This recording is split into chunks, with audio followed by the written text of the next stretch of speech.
Hi to everyone, welcome to Academia classes. मैं Adil Saifi daily vocabs time में आपका स्वागत करता हूं, जहां पर हम most repeated words in SSC exams को कवर कर रहे हैं। Around 300 words we have already covered here. अगर आपने वीडियोस नहीं देखी है तो आप जाकर प्ले लिस्ट में क्या करेंगे, डेली बेसिस पर एक वीडियो देख लीजिए। डेली बेसिस पर ही देखना अच्छा है, क्योंकि वोकैब्स एक ऐसा टास्क है जिसको आप वन डे में कवर नहीं कर सकते। क्या आप संडे के दिन फ्री होकर ये कहें कि मैं आज सिर्फ वोकैब्स को याद करूंगा और फिर उसके बाद 6 दिन आप उसको रख दें, तो इस प्रकार से ये टास्क पूरा नहीं किया जा सकता। एक अच्छे छात्र की जो निशानी है वो ये है कि वो वोकैब्स को डेली बेसिस पर ही तैयार करता है। डेली वोकैब्स टाइम सीरीज का भी मकसद यही है कि डेली आपको 10 वर्ड्स प्रोवाइड करवाए जाएं, ताकि आपके ऊपर किसी प्रकार का कोई बर्डन ना बने और एक अच्छी तैयारी आपकी रेगुलर रहे। अब बगैर किसी देरी के वीडियो को शुरू करेंगे। शुरू करने से पहले मैं आपसे कहूंगा, अगर आप चैनल पर नए हैं तो सब्सक्राइब कर लीजिए, और अगर आपको कंटेंट हमारा पसंद आ रहा है या आप फर्स्ट टाइम हमारी वीडियो देख रहे हैं तो लाइक, कमेंट और शेयर करना ना भूलिएगा। बगैर किसी देरी के वीडियो को शुरू करते हैं। आज का हमारा पहला शब्द क्या है? एक्सपेंड। एक्सपेंड क्या होता है? विस्तार होता है। एज अ वर्ब इसका यूज किया जाता है, मतलब विस्तार करना, फैलाना। बिकम लार्जर इन साइज और वॉल्यूम और क्वांटिटी, मतलब क्वांटिटी बढ़ाना, वॉल्यूम बढ़ाना, साइज बढ़ाना। किसी चीज में भी अगर कोई बढ़ोतरी होती है, बढ़ोतरी की जाती है, तो उसके लिए एक्सपेंड वर्ड का यूज किया जा सकता है। इसका पास्ट टेंस वर्ब फॉर्म क्या है? एक्सपेंडेड, एक्सपेंडिंग, जिसे हम V4 बोलते हैं, ING फॉर्म। और एक्सपेंड्स क्या है? वर्ब प्रेजेंट टेंस है, जिसे हम V5 भी कह सकते हैं, SEIS फॉर्म। इसके पर्यायवाची शब्द क्या है? सिनोनिम से इसका स्प्रेड, जो कि कॉमन वर्ड है। एक्सटेंड, यह भी कॉमन वर्ड है। इनलार्ज हो सकता है, इतना कॉमन नहीं है लेकिन आपको याद रखना चाहिए। इलोबरेट, ये सभी शब्द इससे संबंधित है, लेकिन हमेशा एक बैकग्राउंड होता है, उनके साथ शब्दों का यूज किया जाता है, तो वो आपको याद रखना होता है, बहुत जरूरी होता है। ये अगर याद नहीं रखा जाए तो चाहे वो रिटन इंग्लिश हो, चाहे वो स्पोकन इंग्लिश हो, इतनी बड़ी गलती होती है कि सामने वाला अगर जानकार हो तो वो समझता है कि यानी कि बिल्कुल भी इंग्लिश नहीं आती है। फॉर एन एग्जाम्पल, अगर मैं एक एग्जाम्पल देता हूँ आपको, यहाँ पर मेक का अर्थ भी है ना, बनाना ही होता है, और उसी प्रकार से क्रिएट का भी, उसी तरह से बिल्ड का भी, ये सब क्या है? बनाने वाले। कंस्ट्रक्ट का भी अर्थ बनाना ही होता है, लेकिन हम इन सभी शब्दों का प्रयोग अपने बैकग्राउंड के हिसाब से, कुक का अगर अर्थ लेते हैं अपन तो बनाना ही, लेकिन वो खाना बनाने के लिए खास है। तो जब शब्दों का प्रयोग किया जाता है तो उनके बैकग्राउंड के हिसाब से कि इस शब्द को कहाँ पर यूज किया जाएगा, इसका ध्यान रखना बड़ा जरूरी है। तो मुझे और आपको, हम सबको ये ध्यान रखना चाहिए। दूसरे शब्द को देखते हैं हम, ग्रोटेस्क। ग्रोटेस्क क्या है? विकृत, क्रूप। ये दोनों शब्द हार्ड है, मुश्किल है, तो आप ये समझ लीजिए, भद्दा, विचित्र, बेढंगा बना हुआ, मतलब जो अच्छा ना हो, हम ये बोल सकते हैं। जो ढंग का ना हो, इसके लिए हम ग्रोटेस्क वर्ड का यूज कर सकते हैं। एज एन एडजेक्टिव इसका यूज किया जाता है। Distorted and unnatural in shape और साइज, मतलब जो शेप और साइज में क्या हो, बहुत अजीब सा हो, कॉमन ना हो, जो आमतौर पर हम देखते हैं वैसा ना हो, बल्कि अबनॉर्मल एंड हिडियस, मतलब अजीब सा भी हो और गंदा भी हो, तो उसके लिए हम ग्रोटेस्क वर्ड का यूज करते हैं। सिनोनिम वर्ड क्या होंगे? इसके पर्यायवाची होंगे मॉन्स्ट्रस और एंटिक, ये दोनों ही वर्ड इसके पर्यायवाची शब्द है, और भी हो सकते हैं। हम इसके लिए जो वर्ड यूज करते हैं ऑड है, अजीब के लिए। तीसरा शब्द देखते हैं आज के सेशन का, क्या है? इमेक्युलेट। एक प्रोनाउंसिएशन ये है इमेक्युलेट, दूसरा है इमेक्युलेट। ओके, इसका अर्थ क्या होता है देख लीजिए। बेदाग, मतलब शुद्ध, एडजेक्टिव के तौर पर इसका यूज किया जाएगा। कंप्लीटली नीट एंड क्लीन, पूरी तरीके से साफ सुथरा, उसके लिए इमेक्युलेट्स वर्ड का यूज कर सकते हैं। सिनोनिम देखिए, स्पॉटलेस, फॉल्टलेस, स्पैकलेस, इनकरप्टेड, अनडिफाइल्ड। ये सभी शब्द मतलब बेदाग, शुद्ध और एकदम साफ सुथरे के लिए यूज किए जाने वाले शब्द हैं। तो आपको ये तो याद रखना ही है, इनमें से कॉमन वर्ड भी है। लेकिन इमेक्युलेट्स क्या है? एक एकेडमिक वर्ड है, एग्जाम्स में कई बार पूछा भी गया है, इसीलिए हम यहाँ पर इसे कवर कर रहे हैं, तो आपको याद रखना है। चौथा शब्द देखते हैं सेशन का, इंटेंशनल। इंटेंशनल बहुत ही कॉमन है, ये बना हुआ है इंटेंशन से, जिसका अर्थ हम लेते हैं उद्देश्य। मतलब एक उद्देश्य के साथ जानबूझकर, इसका अर्थ आता है इंटेंशनल का अर्थ क्या आता है, जानबूझकर। जानबूझकर मतलब प्री प्लान्ड हम बोल सकते हैं, मतलब सोचा समझा हम बोल सकते हैं। एज एन एडजेक्टिव इसका यूज किया जाता है, मतलब विशेषण के तौर पर।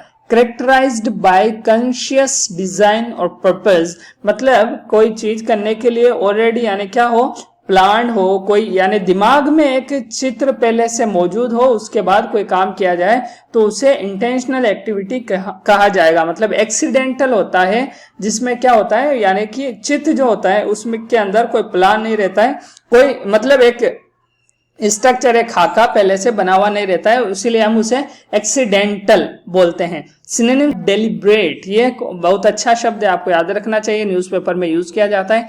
नॉइंग, डिजाइंड, ये दोनों कॉमन वर्ड है, लेकिन डेलिब्रेट एक एकेडमिक वर्ड है, न्यूज़पेपर में यूज किया जाता है, तो आपको याद रखना चाहिए। नेक्स्ट वर्ड देखते हैं। आई होप कुछ न कुछ नया सीखने को मिल रहा होगा। हमेशा हर क्लास में सब कुछ नया नहीं होता है, ये मैं भी जानता हूं और आप भी इसको अच्छी तरीके से जानते हैं। मिजरेबल, मिजरेबल यानी दुखी। ओके, कॉमन वर्ड है इसका, सिनोनिम्स के तौर पर आप उसे भी याद रख सकते हैं। आपने एक वर्ड यानी कि सुना होगा माइसर। माइसर अलग है, कंजूस के लिए बोला जाता है, और इसका प्रोनाउंसिएशन आप माइसरेबल मत कर देना, मतलब आप इसका प्रोनाउंसिएशन जरूर याद रखिएगा। मिजरेबल इसे बोला जाता है। एज एन एडजेक्टिव इसका यूज किया जाता है, very unhappy, full of misery. Synonyms देखिए, रेस्ड, सफरिंग, पैथेटिक, ये सभी असल में दुख के लिए, तकलीफ के लिए यानी कि परेशानी के लिए बोले जाने वाले शब्द हैं। तो ये थे हमारे ये था हमारा पांचवा शब्द।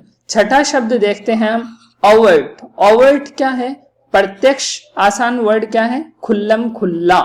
ओके, एज एन एडजेक्टिव इसका यूज किया जाता है। ओपन एंड ऑब्जर्वेबल, मतलब जिसका ऑब्जर्वेशन किया जा सकता हो। नॉट सीक्रेट और हिडन, कोई मतलब सीक्रेट, रहस्य नहीं है, कोई छिपी हुई चीज नहीं है, कोई भी यानी कि ओपनली हम जिसे बोलते हैं उसके लिए ओवर्ट वर्ड का यूज कर सकते हैं। सिनोनिम क्या होगा, ओवर्ट, ओपन होगा, और एंटोनिम इसका कोवर्ट होता है, हम जिसके लिए कवर भी इस्तेमाल करते हैं। मतलब कवर हम किसके लिए यूज करते हैं, मतलब कोई चीज छुपानी हो, किसी चीज को ढकना हो, और सीक्रेट के लिए भी हम इसका यूज कर लेते हैं। तो overt like open and covert like cover. Okay, तो ये शब्द आपको याद रखना है। सातवां शब्द देखते हैं आज के सेशन का, वो क्या है, रिवील। रिवील कॉमन वर्ड है।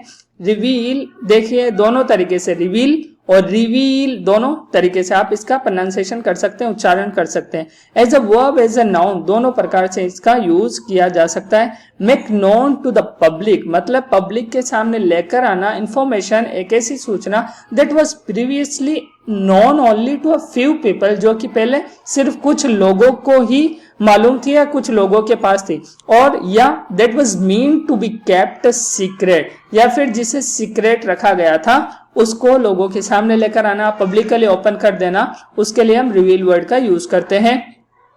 ओके, रिवील्स अगर आप नाउन के तौर पर यूज करते हैं तो प्लूरल नाउन एस ऐड कर देंगे, प्लूरल बन जाएगा। रिवील्ड इसका वर्ब पास्ट टेंस है, जिसे V2 और V3 भी हम कह सकते हैं।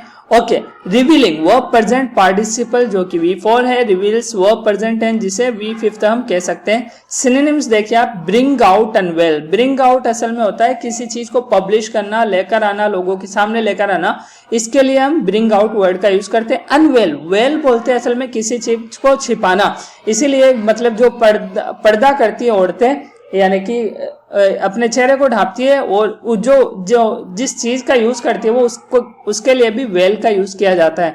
तो अनवेल असल में होता है किसी चीज के ऊपर से कोई पर्दा हटा देना, कोई सीक्रेट है तो उसे ओपन कर देना, उसके लिए भी अनवेल वर्ड का हम यूज कर सकते हैं।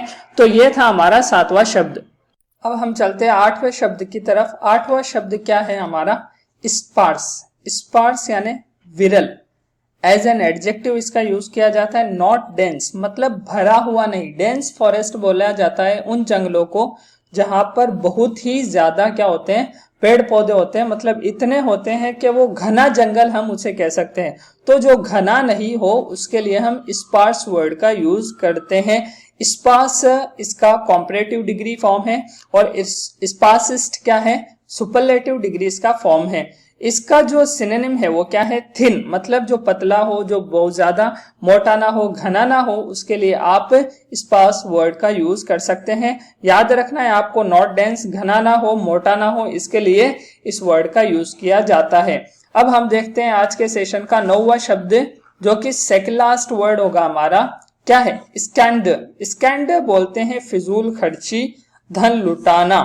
अब इन शब्दों को देखकर लगता है ये वर्ब है, तो ये वर्ब भी है और एज ए नाउन भी इसका यूज किया जाता है।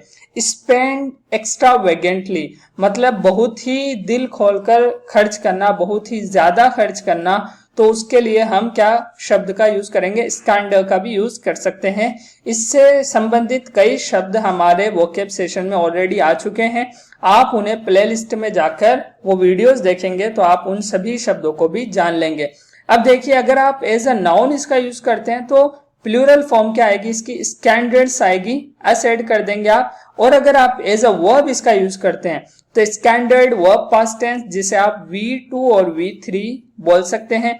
स्कैंडरिंग क्या है, वर्ब प्रेजेंट पार्टिसिपल, जिसे आप V4 ING फॉर्म भी बोल सकते हैं। स्कैंडर्ड्स वर्ब प्रेजेंट टेंस, जिसे आप V5 भी बोल सकते हैं। इसके पर्यायवाची शब्द देखते हैं, कंज्यूम। ओके, कंज्यूम असल में यूज करने के लिए, किसी भी चीज को यूज करने के लिए वर्ड यूज किया जाता है, लेकिन यहाँ पर स्कैंडर में क्या होता है, बहुत अधिक यूज किया गया है, यानी पैसों को बहुत ज्यादा खर्च किया गया है उसके लिए। वेयर, अगर वेयर की एज अ वर्ब बात करें तो वेयर का यूज भी असल में फिजूल खर्ची करने के लिए किया जाता है। वेस्ट मतलब बर्बाद करने के लिए हम इस वर्ड का यूज करते हैं। तो ये था हमारा स्कैंडर। एक्स्ट्रावेगेंट भी हम यूज करते हैं, जो कि आप यहाँ पर देख सकते हैं। एक्स्ट्रावेगेंटली एज एन एडवर्ब यूज हुआ है, लेकिन एक्स्ट्रावेगेंट मतलब जो बहुत ही ज्यादा खर्चीला हो। तो जब नाउन के तौर पर आप यूज करेंगे तो इसका अर्थ होगा उड़ाऊ, मतलब उड़ाने वाला। लेकिन एज अ वर्ब इसका यूज करेंगे तो इसका अर्थ होगा उड़ाना, मतलब बहुत ज्यादा पैसा उड़ाना। तो ये था 9वां शब्द। आखिरी शब्द देखते हैं आज के सेशन का, वो क्या है, ट्रेडिशनल। ट्रेडिशनल क्या होता है, परंपरागत, कई पीढ़ियों से जो चला आ रहा है कंसिस्टेंटली, मतलब जिसके ऊपर यानी कि एक कम्युनिटी है वो उसको फॉलो करती आ रही है, कुछ रिचुअल्स हैं, कोई तरीके हैं उनके ऊपर, यानी कि बराबर क्या करती है, एक्ट करती रहती है, उनको परफॉर्म करती रहती है, सेलिब्रेट करती रहती है, तो वो असल में ट्रेडिशनल बन जाता है।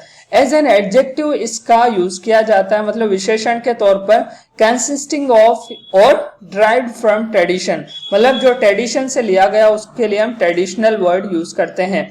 एंटोनिम्स इसके होंगे नॉन ट्रेडिशनल, मतलब जो अपरंपरागत हो, या अनट्रेडिशनल।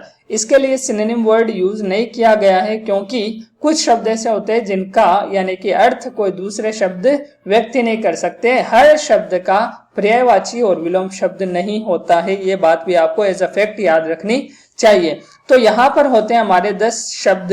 आई होप कि आपने कुछ नया सीखा होगा, आपको कुछ नया मालूम हुआ होगा। अगर हुआ है तो लाइक कीजिए वीडियो को और कमेंट्री बॉक्स में बताइए कि क्या कमी रही है, क्या अच्छाई है और क्या बेहतरी की जा सकती है।